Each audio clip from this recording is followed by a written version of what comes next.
Ebreno asan asubio ma kukanse mu nsem kawasem djubadie so ana ebra so se yede djubadie no ebra wo hwe obrana akasima na bese 9 na no nwotwe abo ewo HENNES kasa foni so ene akwakoye yawada September 4 2025 yaw ene ya foda the senior soccer team the Black Stars of Ghana CCM kasi omo ewo Chad ene exactly 1 p.m. Chad Ghana ene a World Cup qualifier match day 7 matcha eno ewrama eno so etodwa yebedi ehu enkomo de ensem and free players in the camp coach Otoado Akasa ana sports minister so atime to na mutu honorable Kofi Adams ebe wuramu ni ahwe democracy cup na wotwe ye baso eno ga manche derby both coaches has ana fi great olympics omina atu omanu mutu yebeko Europe ene oko UEFA World Cup qualifiers matches eno ekoso eda yenima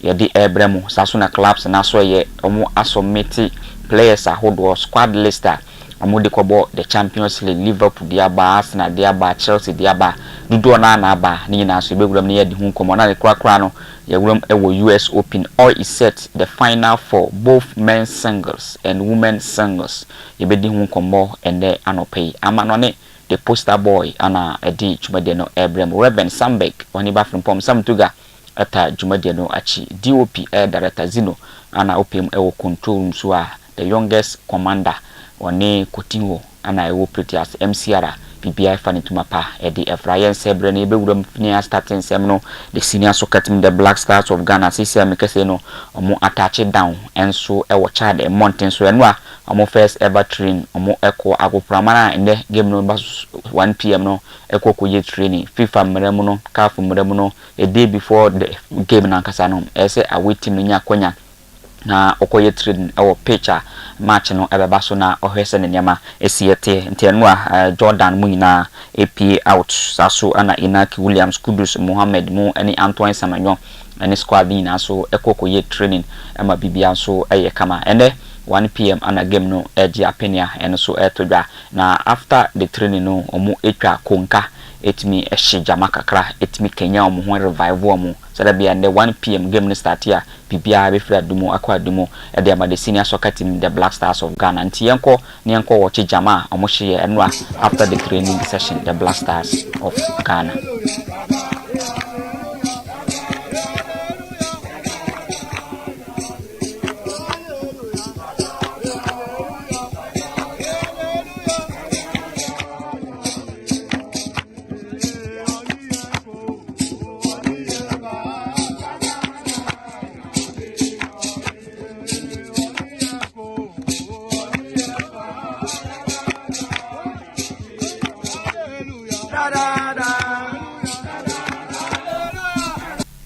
Ano aye jama anwa omohye after the training session na bebia match na baso no all the pictures na beto so Chad at Messi stadium yi na yetikroma the only picture na stadium aye standard a emiti CAF any FIFA se bi betimi abo match aye international match no aye Accra Sports Stadium enya ni wo emfa my Chad a economy ne kura no omo economy ntimi fa compare Ghana bibia mu Ghana aye improve esi ni Chad for na so hwe stadium a omasia national team kura na munni point ba kokura no enso eyi sunte no eye parka ene game no enso eba so exactly 1 p.m. Ghana time sana jumade yina no enso esi etia bibia eye kama bibia enso eda na akwa mu coach Otoado park no ho sansem ono so etimi etu nanemu etu wase eno eye artificial pitch na ohwese eye artificial no when we say concrete e wase park na edin na ebetimi aha mrante ni yepa but eno de omanya kodun de besi bia na match no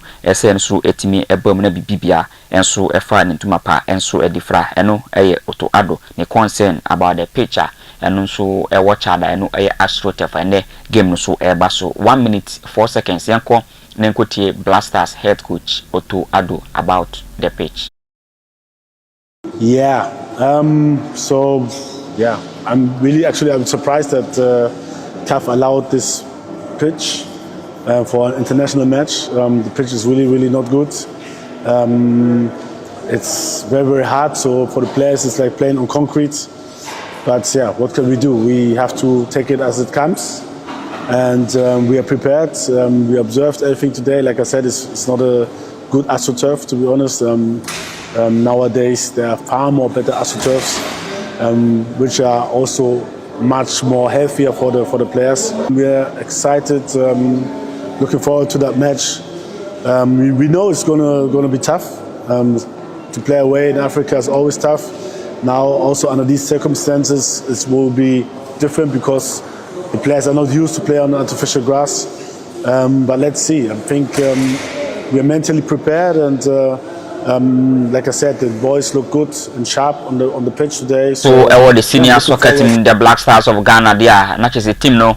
And yeah, one drew. Now, Otto Addo head coach assign Eddie P. say, and the game, no. So Mudin Kudima, not just some way close to qualify for the World Cup, Mexico, United States of America, and Canada, Ebaso. Next year 2026 nti bibia na eso mode to na kwam na the game no mo wini bia no eso mo wudam na omotimi ewini eno eye Otto Addo 19 seconds. A special moment, I think, for the country, for Chad, and like I said, we have to really focus on the game. We blend everything else out, and we know what our aim is. Our aim is to qualify for the World Cup, and if we beat Chad, we will be getting closer. Otto Addo a coach at the senior soccer team, the Black Stars of Ghana. Fe a group I know a group I Ghana 15 points, 10 goals. Sasuna Comoros 12 points, or more 2 goals. Madagascar 10 points, 3 goals. Mali 9 points, 4 goals. And Central African Republic and so 5 points, negative for 5 goals. Chad for any ababia or more hit. Ana goes maku edu enai ana ako edieti omo moba Ghana hano eye minsam moja ye bomo ekano maku enuma mentimi anti nti ene sai na osi ehu game no na players ni watch the mountains so amoti basima na omo eto draft anase ludu 6 mi ludu na chese black onyuma ana na omo di ji omani kakra ewo team basa omo de mo ewo cha the mountains so yenwe ne na afi yenhwe kakra na 3 minutes video no so yentwengu na bibia emfa ntuma pa emfa infra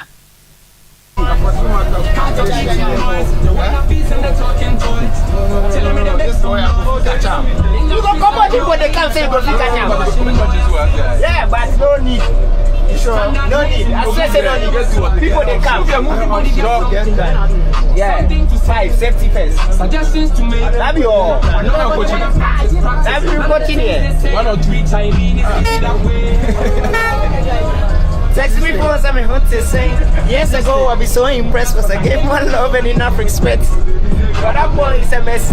Ganging up and tagging teams, talking beans, talking on me. With a cowboy from AliExpress. Man, you are standing stress. Tell your boy I'll be keep them first. All we do is spend it. That's a day in my life I was begging. Dream to be like you, environment. And got the other children and celebrate. Where them boys? Counterfeiting boys. You want a piece and they're talking toys. Tell me the best in the streets. No, that's right.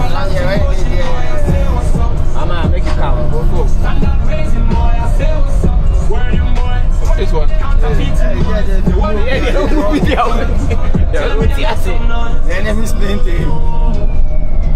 talk is free and sweet and it's cheaper. Got to be a believer. I'm a Zion fan by a Peter. Actually, we are still a teacher. In the car, just keep in and go and do the same. Interview was the unity, so I hide the animal spread the hate. All he said, hey, somebody find a boy in here. Winner. Now you are well known, but I'm cooler. When I win validation, if you claim me, savior.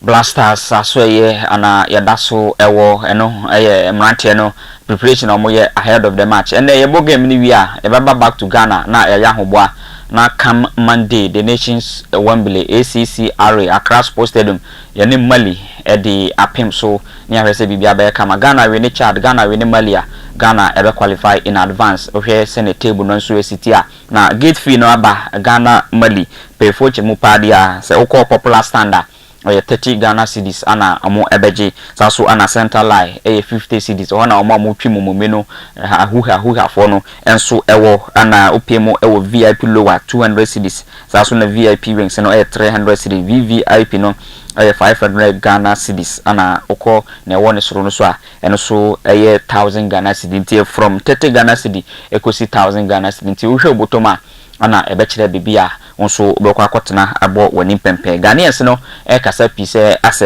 gate fee no ayade a eno ewo soro yepa na no ana honorable minister Kofi Adams ye pinche na ebusa ne se adetina Ghana ne Mali ebo cap bia enshada enna so na start from 30 Ghana ekosi 1000 Ghana say na otimi access ne ma no se Ghana for samukọ European countries na mko ho mo pages o page na fe o ko washroom a ohoye kama be bia aye intact bibia de dada na akwam nti umba Ghana ha na baba yara say o ko sipon abobo tamale ho hayi the only page a standard aya class sports nto mo pesika normally CC stadiums ahodo sada be stadiums ni nyina so e be fa ntuma pan so etimi e de afra no aye nsama eno so etimi e de etudwa ye de ho nsam so e de ema muntientie honorable sports minister eno aye Kofi Adams 1 minute 42 seconds moya de Ghana for our pitches to look good.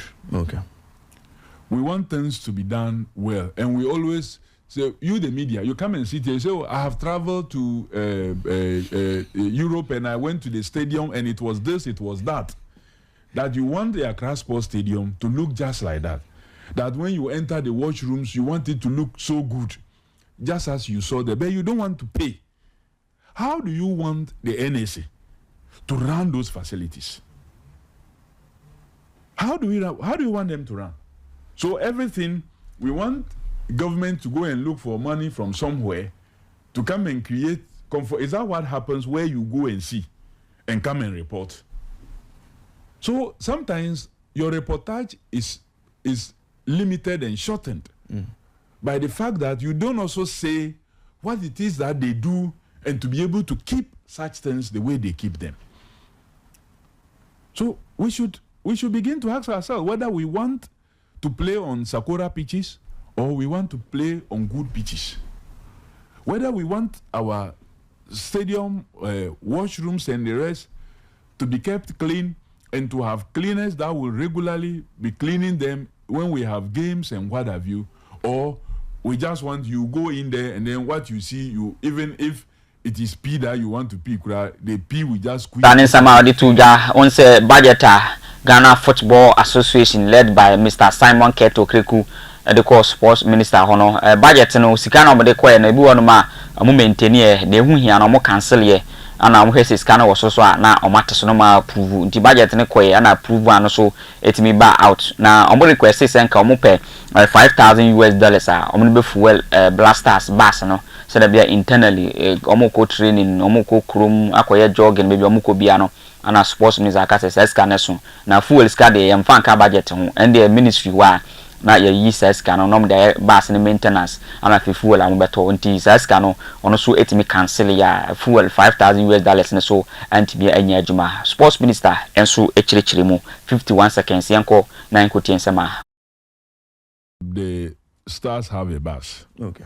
But the bus is not an electric bus, so it runs on fuel. Okay. So the FA thought that there should be some commitment from government as far as fuel is concerned. But we also thought that as for fuel of the bus around, it should not be a line that has to be added to the budget. It can be taken care of by from the ministry's goods and services. There are a number of things that we normally take care of from our goods and services. So fuel should be one of them. And we don't think that fuel for the rounds that they will make during this period will be that much beyond our capacity. Free blasters aso ye na fe yentinsim ewo ensem fufrom na yenkonkodin komo na bibia emfa ntuma pa nso emfa fra krobia kumase asante kotoko ene Ashanti Gold come Sunday ye pre-season game eno ebaso ewo Linkley Sports Stadium ni na no aya hoboa omo eye na season so start ya bibia be koye division 1 mo de ama Ashanti Gold saso ana Premier League akotoko enso apa se mo benya binu nyama ebe fone tuma pa enso e dia fra Sunday so 5th September Democracy Cup no eba so the Continental Club Masters Glorious House of Folk omo City Rivals Great Olympics ana edisa game no so ehhehhe so hwan na ewurama wotimi adi nkunim maso didi Dramani Perfecto was be bia Ghana aduya kabima mikabi no eya adwuma na ohwe trainer odi ni team na form die Sunday de mungamu bibia ekọ wano e ama the Continental Club Masters eno eye maso didi Dramani Perfecto a oye coach edema Hasofuk yenko. And I think that the most important aspect in this dispensation is to see Ghana as the pinnacle of democracy, and also to have the opportunity to participate in such an event. For me, brings more glory and then more privilege to think that House of Folk has been named as one of the teams to compete for the democracy trophy come on the 5th and Friday at Legon. We are still in the phase of our preseason. We are in our 7th week and also having around our 52nd sessions. It means that we have a clear.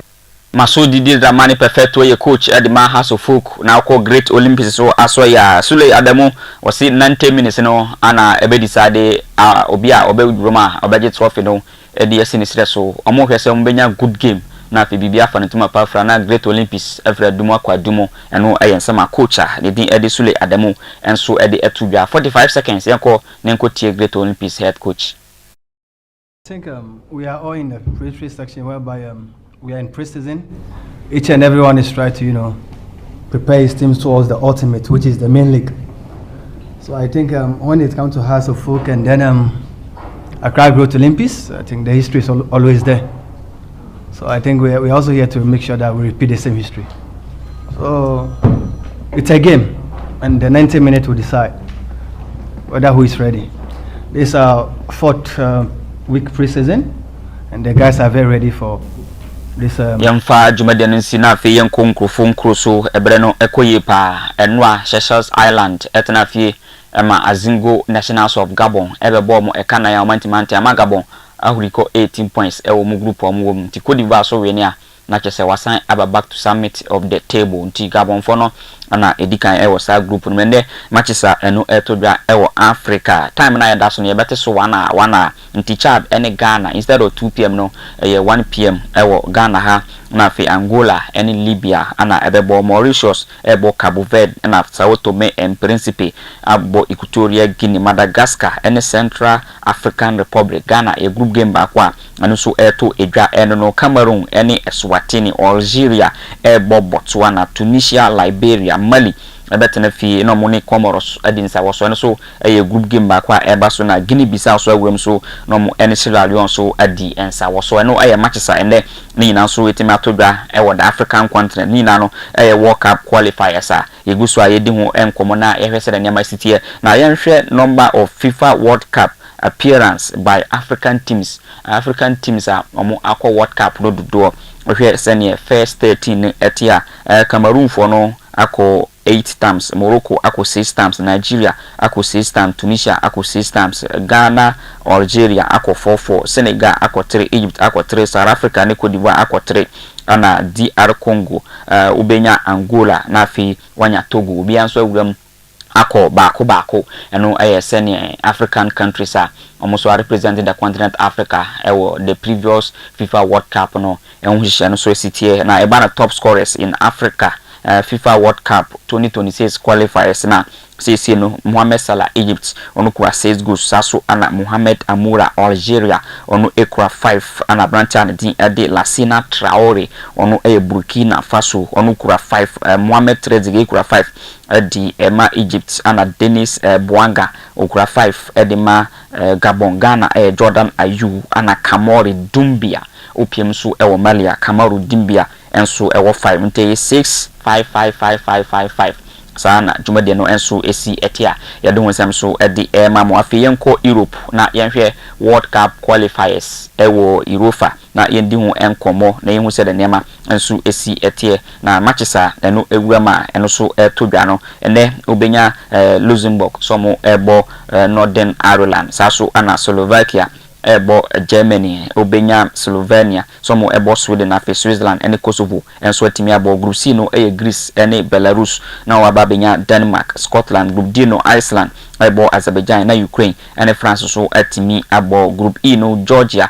ebo Turkey na Bulgaria abo Spain group F no Armenia ene Portugal Ireland enso ene Hungary na akopimo group G Lithuania Malta Netherlands ene Poland group H no Austria ene Cyprus na San Marino abo Bosnia and Herzegovina group I no Moldova betinamu na chese bibia fa ntuma pa nso de afra amoso ni bobo kwa de Azerbaijan ne bebo saso ana OPM ewo Italy amobo Estonia Kazakhstan Wales Liechtenstein ene Belgium Latvia ebebo Serbia England any Andorra na group etwa no Faroe Island Croatia na Montenegro so any Czech Republic so atimi adi nsa wo so eno matches eno so wama eno so etodwa okọ Chelsea aso ya Alejandro Garnacho ana mpemfo se onhye number 49 jersey eno ana odi ebebo jumaden ama bibia nso afa ntuma pa enso edi afra amoso omo Champions League squad no enso atimi aba Liverpool dance no di omo di aba Arsenal nso edi omodi aba ise Liverpool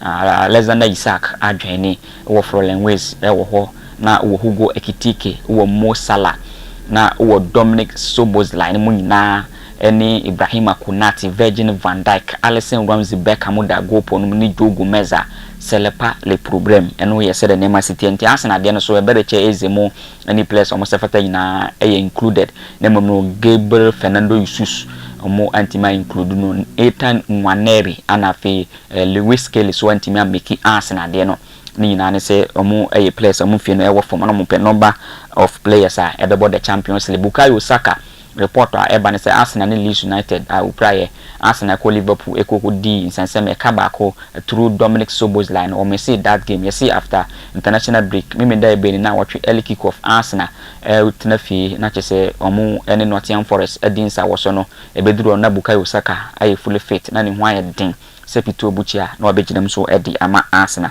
enu ye said nema enso esi etia fe yenko US Open na yenko di enkomo long tennis ekoso eda enu a games enu so eji apenia enu so etime toto dwa na yendi hu nkomo ende anope so emfa emama okona kupima ewo women singles no tumi se nema afa ntuma pa edi afra enwa Amanda Anisimova ono so etwa Iga Swiatek 6-4 6-3 ama Iga Swiatek enso atimi afri jumade ne ma wantimi antoa so ana Carolina Muchova eni Naomi Osaka eno so ba na wie 6-4 7-6 ana Naomi Osaka ewurama otimi edi enkunim so ewo Carolina Muchova so Muchova enso atimi afri mti emba no opiemu ewo women single semi finals na Arina Sabalenka ene Jessica Pegula anebeshia ewo semi final 1 na semi final 2 no Amanda Anisimova ene Naomi Osaka enso ana edi ebeyire mama bibia afane tuma pai de afra na no agema a surprising crofo no Felix Aga Aliasim no free Canada ono so ene Alexander Di Noah ana etimi ebo ya omukọ 4th set ni na so etimi ye na akwa 3-1 adiama Felix Oga alias mini ono enso free Canada mountain so watimi qualify so echo na nimti upiem so ewo men's singles na semi finals no Janek Sena ene Felix Oga Aliasimi ana ebeshia na fe Novak Djokovic enso ene Carlos Alcaraz so wurem so di anyantan so ene yesa de nema esi etie na Naomi Osaka watimi akọ semi finals onse ne fa free Japan ana nefa enso free Haiti na odi atudwa se abribia no aya na opese ofisi challenges se TV game oba ebi a stage a obo na difficult obo se game ne walusu se shoot it na ya obo se okela no o jack na yakunukura na ohwe se oboko so akopim se nkunde no so ebetimi aya odi no kan obi no di wura long tennis ma bibia fa ne tuma pa edi afra 26 seconds yentie na Omi. I learned I love tennis way more than I thought I did.